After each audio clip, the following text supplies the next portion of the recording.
My name is Emma. I work as a civil servant at a local city.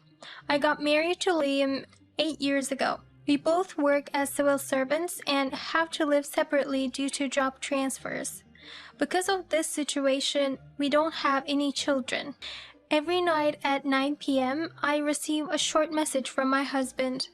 "Oh, I'm in trouble. I have a meeting tonight. Angry." "I'm sorry to hear that. It must be tough. So when will you be back?" "I don't know. It's undecided." That's all I wanted to say. This is the only conversation we have between my husband and me, if we can even call it that. We've been married for 8 years, but we have never lived together. Some people might think we're a fake couple. However, it is quite common in the industry we work in. That's because we are special national civil servants, commonly known as self-defense officers. As self-defense officers, we are transferred to different military bases nationwide every 2 to 3 years. Every time we move, our house changes. 2 years ago, we had a conversation on short message. "Hey, I'm thinking of buying a condominium in Los Angeles." "That's great. If I get transferred to Los Angeles, let me use it." "We're a married couple, of course you can." "A married couple?" Hey, what's with that weird vibe? We're a married couple, aren't we? Well, I was just thinking if we're really a married couple. What are you talking about? I'm still at work. I'm working late tonight. I'll talk to you tomorrow. It's the usual short exchange of messages with my husband. 2 years ago, I bought a condominium in Los Angeles, where my parents live. I have always wanted to live in Los Angeles after retirement. It goes without saying that if my husband gets transferred to Los Angeles, we plan to live together.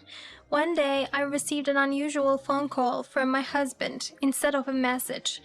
"Is anything wrong? It's unusual for you to call." "I have a favor to ask. My parents are planning a trip to San Francisco, including a visit to Los Angeles. I was wondering if it's okay for them to stay at your place. Would that be alright?" "Of course, that's fine. It's been a while since I last saw your parents." "I really appreciate it. Thanks. Well, then I'll let them know."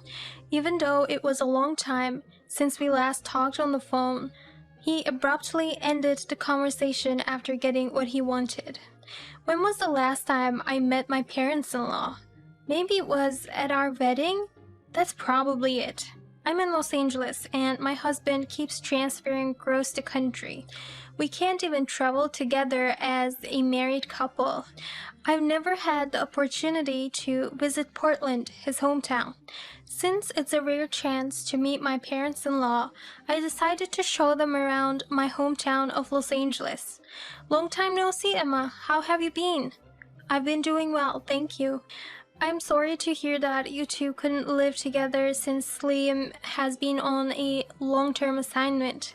Not at all. Since we've been living separately from the beginning, we're like air to each other. As I was saying this, I realized that we were like air to each other. Since you come all the way to Los Angeles, let me show you around the city. I took my parents-in-law and headed towards Hollywood by car. Hollywood is much more impressive than Portland. My father-in-law was comparing Hollywood, where they live, to Portland with great interest. After the earthquake 6 years ago, some parts of the building collapsed, and what couldn't be repaired will be demolished. Oh, that's a shame. Yeah, well, then let's go to Santa Monica next. I spent the whole day showing my parents-in-law around Los Angeles tourist spots. My mother-in-law had fallen in love with Los Angeles and suggested that she might stay here. You showed me the wonderful aspects of Los Angeles, and I really like it. Can I stay here for a while? That's no problem. I'm not home during the day due to work, so I'll give you a spare key. I handed my mother-in-law a spare key. I thought they would stay for a maximum of 4 or 5 days. However, a week passed, and my parents-in-law showed no signs of leaving. I brought myself together and I made a proposal to my parents-in-law. If you really like it here, I can rent out this apartment for $600 per month. During that time, I'll stay at my parents' place in the city. Hearing my suggestion, my father-in-law suddenly became furious. What the hell? Charging rent to family members? You should let them stay for free. Calm down, dear. Somehow, my mother-in-law managed to intercede and put things right. But it was not a situation I was comfortable with. In that case, I would appreciate it if you could cover the cost of electricity, water, and gas that you use instead of staying for free. 2 weeks passed, and one day at work, my phone suddenly started ringing. I wonder what it is calling at this time. Hello? This is Ava, the manager of Front Hills. We just received a call from the person living below your apartment saying that there's a stain on their ceiling and they suspect it's due to a water leak from your unit. Anyway, could you come over as soon as possible? We can't enter your unit without your permission.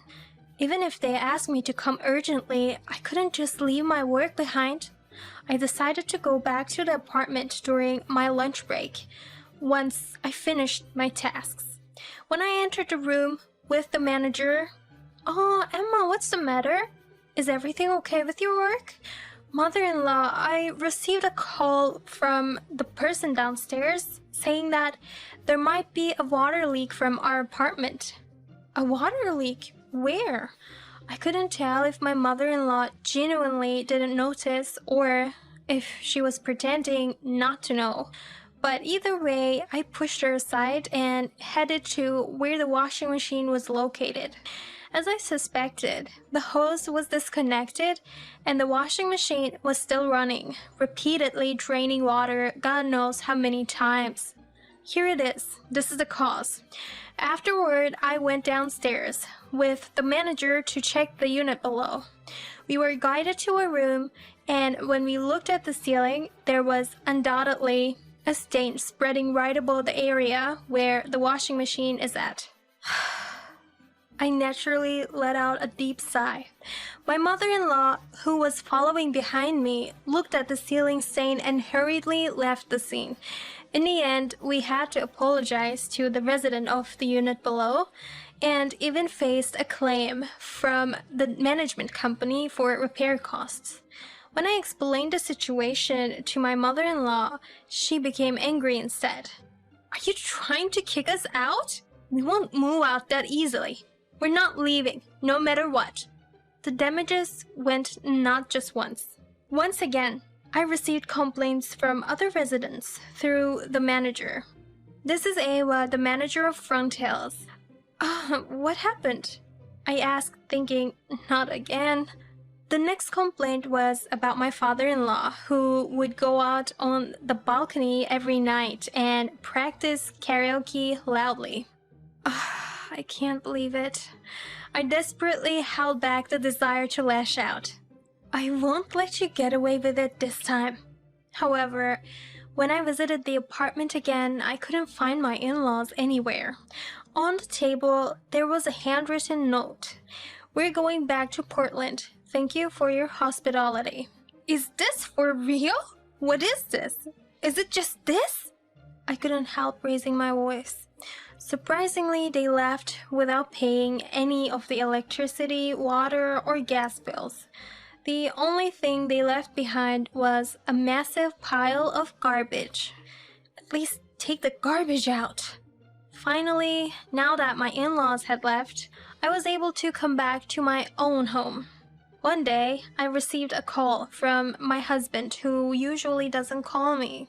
"My parents really love your apartment, so can I give them the apartment you bought as a gift?" "It's fine, right? If you can't agree with this, I'll divorce you." I could hear my mother-in-law laughing on the other end of the phone. After leaving my apartment, my in-laws took shelter in the government building of their son, my husband. Without directly approaching me, they convinced my husband and demanded that I vacate the apartment. Why? I am now faced with an ultimate choice. Either give up the apartment I bought with hard work, to unreasonable demands or choose to divorce my husband. There are two options. I pondered while thinking hard. Okay, I made up my mind. 2 days later, my husband, who usually sends me a message, called me. Hey, what the hell? You're going to pay for this. On the day, my husband urged me to decide between vacating the apartment or divorce. I immediately filed my divorce papers and sent it to him by express delivery. My husband called me filled with anger in response to my unexpected action. Within a week, I was called in by my boss at work. Emma, I need to talk to you. To my surprise, it was an order for a transfer to Washington. My ex-husband, who I believed would never let go of the apartment, abused his position in personnel and schemed this behind my back. Damn it. I will never forgive that man. But what about the apartment? Should I reluctantly rent it to my ex-husband's parents? In times like this, I immediately went to the legal department at work. Since you have already divorced your husband and his parents are completely unrelated to you, I think it is appropriate to rent out the apartment. That's true. I quickly called my ex-husband's parents, who live in Los Angeles, and informed them of my intention to offer it as a rental property during the transfer period. Surprisingly, they accepted it smoothly. It was easier than I thought. I thought they were acting out of harassment towards me, but it seems like they really liked the apartment. Taking this opportunity, I added the previous electricity, water, and gas bills, as well as repair costs, and proposed a monthly rent of $700. They accepted it. While continuing my work in Washington, I continued studying for the internal selection exam. Among the self-defense force officers, only a handful of people can advance to the top. The final and most significant hurdle to reaching the top was the Command and Staff course, a selection exam to enter a course that develops unit commanders. Upon passing this examination and completing about a year of training, one would be assigned to units nationwide as a unit commander. I wanted to become more than just someone important or someone in a position of authority. I wanted to surpass my ex-husband in rank and show him. This thought motivated me, and unexpectedly, I passed this incredibly difficult exam and was allowed to advance to the Command and Staff course in one shot. Watch, Liam. The revenge starts now. Those studying in the Command and Staff course enter the Self-Defense Force Academy, which trains self-defense force officers. The Self-Defense Force Academy is located in New York, and my ex-husband is still stationed in New York. My ex-husband, being in personnel, should have known that I had passed the exam. However, I never contacted him, and he never contacted me. 1 year and 4 months passed, and I became the commander of a unit responsible for training members in Los Angeles, where I used to live. Around the same time, my ex-husband was also transferred to Los Angeles and assigned to the local cooperation headquarters, acting as a liaison between the local people and the self-defense force. As a result of passing the rigorous internal exams, I had been promoted to a higher rank than my ex-husband. Meanwhile, a training session for newly assigned officers in Los Angeles was held. What? Why do you have a higher rank insignia than me? As soon as my ex-husband spotted me, he approached and suddenly raised his voice. The officers around looked at us in surprise. In my mind, I thought, I can't deal with someone as low consciousness as you, and lightly brushed it off. It was a wonderful day with excellent weather, a special Sunday. On this day, it was the annual open day at the military base. A precious opportunity for the local community and self-defense force members to directly interact. From children to adults, everyone expressed joyous voices at the tanks displayed within the base grounds. In the simulated combat training, soldiers descended from helicopters, landing on the helipad using ropes, just like Spider-Man, swiftly reaching the ground and assuming shooting positions with their guns, leaving everyone in awe. Within the base, there were people taking commemorative photos with camouflage soldiers, and a sight of people happily acquiring their character merchandise could be seen. As a training and education coordinator, I was in charge of a booth where active duty officers provided the experience of marching in unison to the general public. At that moment, my ex-husband appeared accompanied by a group of parents. The desire for revenge ignited at this very moment towards my ex-husband and former in-laws. Now was the perfect opportunity for the ultimate revenge. I couldn't let this chance slip away. "Sir, would you like your parents to join as well?" Before I realized it, I took on the role of calling them in and guided my ex-husband and former in-laws to my booth. Even though my ex-husband seemed somewhat displeased, I confidently placed an iron helmet on his head and had him line up with the other participants. "Everyone, please pay attention. In the self-defense force, each individual is assigned a number for communication purposes. During combat, we don't have time calling out names one by one. Now, I will assign you a number. When I say number, start, the person on the far right will say 1, the person next to them will say 2, and so on with 3 and 4. I positioned my ex-husband on the far right, which was the number 1 position.